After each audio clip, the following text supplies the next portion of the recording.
India में road transport minister Nitin Gadkari के मंत्रालय ने एक ऐसा बिजनेस मॉडल तैयार किया है जो किसी भी कॉर्पोरेट केस स्टडी में रखा जा सकता है। नेशनल हाईवे का कंस्ट्रक्शन करो, जनता से पैसे वसूलो, प्रोजेक्ट की कॉस्ट निकल जाने के बाद भी सालों तक रेवेन्यू कलेक्ट करते रहो और बोलो यह सब पब्लिक के भले के लिए है। I am the father of this toll because first time in the country I start the toll system in India and the first project of BOT in India, that is Thane Bhiwandi bypass in Maharashtra। ये है असली सरकारी cash गाँव। यह वही देश है जहाँ हर गाड़ी मालिक पहले पेट्रोल डीजल भरवाते वक्त रोड सेस देता है। यह सेस 2024 से 2025 में करीब 18 रुपए प्रति लीटर और सिर्फ इस टैक्स से सरकार को 3,35,000 करोड़ से ज्यादा का रेवेन्यू मिला। यह पैसा जाता है सेंट्रल रोड इंफ्रास्ट्रक्चर फंड में, जिसका पर्पज साफ है, नेशनल हाईवे और रोड्स का कंस्ट्रक्शन और मेंटेनेंस करना। लेकिन जब आप उसी रोड्स पर जाते हैं तो बीच में गडकरी जी का टोल प्लाजा मिलेगा और वहाँ फिर से हाथ फैलाकर कहा जाएगा यूजर फीस के नाम पर दोबारा पेमेंट करो। और यह कोई गलती नहीं बल्कि पूरा सिस्टम डिजाइन करके बनाया गया है। संसद में खुद नितिन गडकरी ने कहा कॉस्ट रिकवरी के बाद टोल बंद करने का कोई प्रोविजन नहीं, टोल हमेशा लिया जाएगा। यानी अगर तमिलनाडु का NH-38 419 करोड़ में बना और अब तक 1202 करोड़ का रेवेन्यू कलेक्ट हो चुका है, या चेन्नई बाईपास 446 करोड़ में बना 1341 करोड़ का रेवेन्यू जनरेट कर चुका है, तब भी टोल बंद नहीं होगा। क्यों? क्योंकि गडकरी जी का मंत्रालय इस फुल्ली रिकवर्ड हाईवे को प्राइवेट इन्वेस्टर और कॉन्ट्रैक्टर को 20 से 30 सालों के लिए लीज पर दे देता है, टोल ऑपरेट ट्रांसफर मॉडल के तहत, ताकि रेवेन्यू कलेक्ट चलता रहे और इन्वेस्टर का प्रॉफिट लगातार बढ़ता रहे। तमिलनाडु सरकार ने 32 टोल प्लाजा बंद करने की मांग की क्योंकि कंस्ट्रक्शन कॉस्ट पूरी निकल चुकी थी, लेकिन मोदी सरकार ने मना कर दिया। पहले रूल था कि कॉस्ट रिकवर होने के बाद टोल 40% कम कर दिया जाएगा, लेकिन वह भी हटा दिया। अब फुल रेट देना पड़ेगा, चाहे प्रोजेक्ट का खर्चा सालों पहले निकल चुका हो। और पब्लिक को क्या मिला? प्रोमिसेस की फास्टैग लगेगा तो क्यूज खत्म होंगी, टाइम बचेगा। लेकिन ग्राउंड रियलिटी है कि पीक आवर्स में लंबी लाइन्स हैं, वही वेटिंग टाइम्स, वही पुरानी प्रॉब्लम्स। रूल में लिखा है कि 10 सेकंड से ज़्यादा वेट या 100 मीटर से लंबी लाइन हो तो गाड़ी को फ्री पास दिया जाएगा, लेकिन यह सिर्फ कागजों पर है, टोल प्लाजा पर नहीं। इस बीच टोल रेट्स इन्फ्लेशन से भी तेज बढ़ रहे हैं। 2025 में टोल टैक्स कलेक्शन 72,931 करोड़ तक पहुंच चुका और 2023 तक इसे 1,33,000 करोड़ तक पहुंचाने का टारगेट है। यह अमाउंट GDP का 0.3% है, जो सेंट्रल एजुकेशन बजट का आधा और हेल्थ बजट का 70% है। मतलब गडकरी जी के हाईवे मॉडल का असली फॉर्मूला साफ है, पब्लिक का पैसा, पब्लिक का टैक्स और प्रॉफिट प्राइवेट इन्वेस्टर और कॉन्ट्रैक्टर के पास।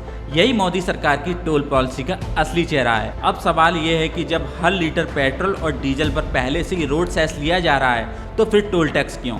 खुद ministry of road transportation highway ने माना है कि नेशनल हाईवे के लिए रेवेन्यू 2 सोर्स से आता है, फ्यूल पर रोड सेस और टोल चार्जेस से। मतलब एक ही प्रोजेक्ट के लिए पब्लिक से 2 बार पेमेंट लिया जा रहा है। अगर CRIF में हर साल लाखों करोड़ों जमा हो रहे हैं तो मेंटेनेंस और नए कंस्ट्रक्शन के लिए फंड की कोई कमी नहीं होनी चाहिए। We don't have any fund problem, sir. It is on the track with the Honorable Minister, this is a big problem that you don't have a fund problem. Sir, we don't have any fund problem. We manage national highway in such a way that we have got the highest reputation in the capital. फिर भी toll को जारी रखना यह साफ दिखाता है कि फोकस पब्लिक सर्विस से ज्यादा रेवेन्यू जनरेशन पर है। दिल्ली जयपुर हाईवे यानी NH-48 पर सरकार ने अब तक 11,945 करोड़ 80 लाख रुपए का टोल वसूला है, जबकि सड़क निर्माण पर सिर्फ 8,919 करोड़ 45 लाख का ही खर्चा आया था। ट्रांसपोर्ट यूनियन का गुस्सा भी यही कहता है। उनका कहना है कि हर किलोमीटर का कॉस्ट हमें देना पड़ता है, फ्यूल टैक्स, परमिट और ऊपर से टोल टैक्स। उनके हिसाब से टोल का खर्च अब ट्रक और बस ऑपरेशन की टोटल कॉस्ट का 10 से 15% खा जाता है और यह बर्डन आखिरकार पब्लिक को महंगाई के रूप में झेलना पड़ता है। कार ओनर्स के लिए यह डबल हिट है। पहले महंगा पेट्रोल भरो जिसमें रोड सेस पहले से लगा हुआ हो, फिर उसी रोड पर चलने के लिए 80 से 200 रुपए का वन वे टोल दो।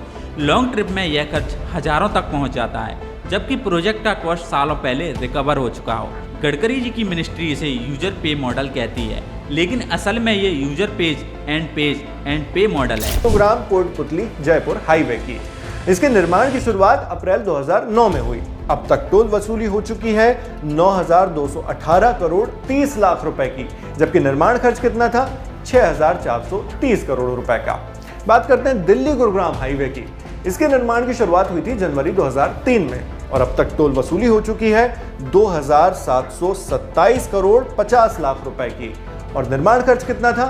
2,489 करोड़ 45 लाख रुपए, यानी कुल मिलाकर 11,945 करोड़ 80 लाख रुपए की टोल वसूली, जबकि खर्च सिर्फ 8,919 करोड़ 45 लाख रुपए का ही हुआ। रोड पब्लिक के पैसों से बनती है, लेकिन रेवेन्यू का बड़ा हिस्सा कॉन्ट्रैक्टर और प्राइवेट इन्वेस्टर की जेब में जाता है और आम आदमी को सिर्फ बिल्स और कभी खत्म ना होने वाले टोल मिलते हैं। टोल कॉन्ट्रैक्ट में प्राइवेट कंपनी और इन्वेस्टर को गारंटी रिटर्न दिए जाते हैं।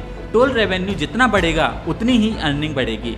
हाईवे या कंस्ट्रक्शन कॉस्ट रिकवर होने के बाद भी टोल रेट कटने की बजाय बढ़ते जाती हैं, जिससे यह प्रोजेक्ट प्योर प्रॉफिट बन जाते हैं। एग्जाम्पल के लिए फुली रिकवर्ड हाईवे जब टोल ऑपरेट ट्रांसफर मॉडल में प्राइवेट इन्वेस्टर को दिया जाता है तो उन्हें फिक्स्ड पीरियड के लिए टोल कलेक्ट करने का अधिकार मिलता है। इस दौरान मेंटेनेंस कॉस्ट नॉमिनल होती है, लेकिन टोल रेवेन्यू कई गुना बढ़ जाता है। यह high margin business model investor के लिए जैकपॉट और पब्लिक के लिए परमानेंट खर्च बन चुका है।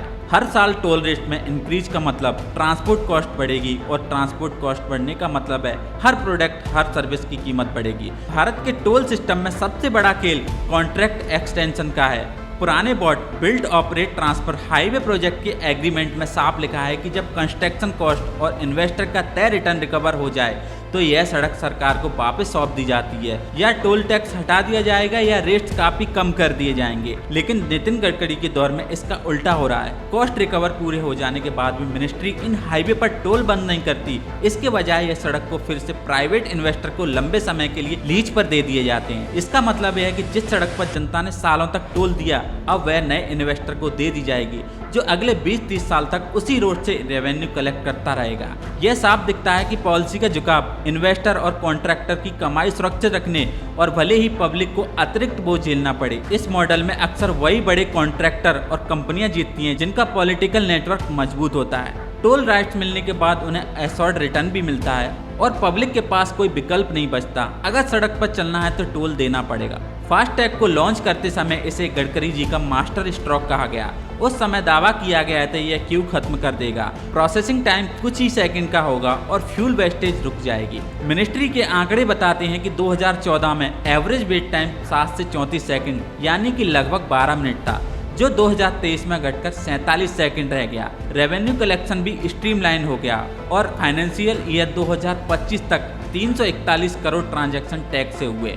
लेकिन ग्राउंड रियलिटी उतनी स्मूथ नहीं है। पीक आवर्स, फेस्टिवल और हॉलीडेज वीकेंड पर टोल प्लाजा पर फिर वही लंबी क्यू लगती है, जो कई बार 1 किलोमीटर से ज़्यादा लंबी हो जाती। स्कैनर एरर, लो बैलेंस केस और मैनुअल चेकिंग की वजह से लाइन वहीं अटक जाती हैं। सबसे बड़ा मुद्दा रूल के पालन का ना होना।